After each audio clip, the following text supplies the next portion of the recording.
ഇന്നേ നമുക്ക് ഉണ്ണിക്കാമ്പിന്റെ ഒരു തോരൻ ഉണ്ടാക്കാം കേട്ടോ. ആയിക്കോട്ടെ, അങ്ങനെ ആവട്ടെ.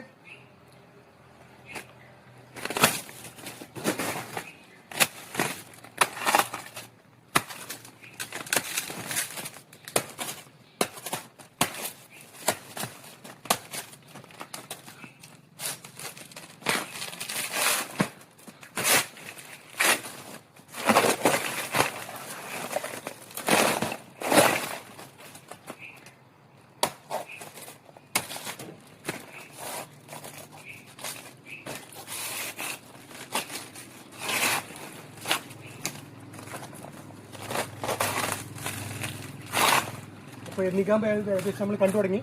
നമുക്കിത് മുഴുവനായിട്ട് എടുക്കാം. മതി.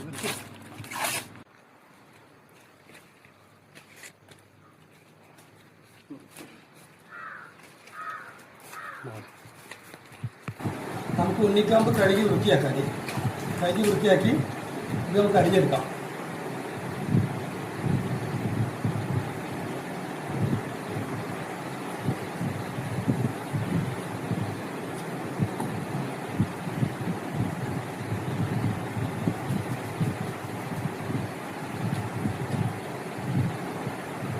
ഇനി നമുക്കിത് അരിയുന്നത് കാണാം. അരിയുന്നതിന് മുമ്പ് എന്താ, നമ്മൾ അരിഞ്ഞപ്പോൾ എന്തായി, ഇത് നാല് ചുറ്റി ഇത് കവചം നമുക്ക് കിട്ടി. ഒരു 10 കഷ്ണം വരെ നമ്മൾ സൂക്ഷിച്ച് അരിഞ്ഞാൽ മതി. അപ്പോൾ നമുക്കൊരു കയ്യുറ മാതിരി കിട്ടും. അപ്പോൾ കൈ മൂടിൻ്റെ പ്രശ്നം വരുന്നില്ല. ഇനിയിപ്പോൾ അതിനെ വെച്ചാൽ ഇങ്ങനെ ചെറുതായി കൊത്തുക. കഴിഞ്ഞിട്ട് ഈ കൈക്ക് നമുക്ക് പറ്റില്ല. ഈ ഇത് കവചം നമുക്ക് ഓൾറെഡി ഉണ്ട്. പ്രകൃതി 4 കുറ്റിയ കവചം നമുക്കുണ്ട്. അതുകൊണ്ടാണ് നമ്മൾ കൈക്കത് പറ്റില്ല. അപ്പം എങ്ങനെ കൊത്തുകൊണ്ടാണ് നമുക്ക് വളരെ സ്മോൾ പീസായിട്ട് കിട്ടും. ചെറിയ പീസായിട്ട് കിട്ടും. വളരെ ചെറുതായിട്ട് കിട്ടും. അപ്പം അത് ആവശ്യത്തിന് നീക്കാൻ പോകുന്നതായി കഴിഞ്ഞു. ഇതിലേക്ക് നമുക്ക് കുറച്ച് ഉപ്പ് ചേർത്ത്, കുറച്ച് മഞ്ഞൾപ്പൊടി ചേർത്തിട്ട് നമുക്കൊന്ന് ഇളക്കി മിക്സ് ചെയ്തിട്ട് കുറച്ച് നേരം ഒരു 10 മിനിറ്റ് 15 മിനിറ്റ് അത് പിടിക്കാൻ വേണ്ടി അവിടെ വയ്ക്കാം.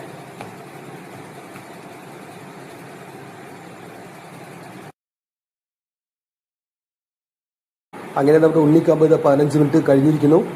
ഉണ്ണിക്കാമ്പിലൂടെ നമുക്ക് ടേസ്റ്റ് മേക്കറായിട്ട് ഒരു 1/2 കപ്പ് ചെറുപയർ ഞാൻ ചേർത്ത് കൊടുക്കുന്നുണ്ട്.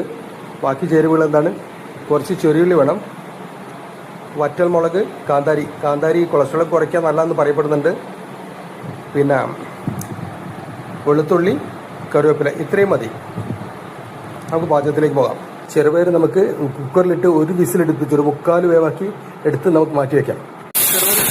ചെറുപയർ വിസിൽ വന്നു. അങ്ങനെ നമ്മൾ കൊച്ചുള്ളി നല്ല ഗോൾഡൻ കളറിൽ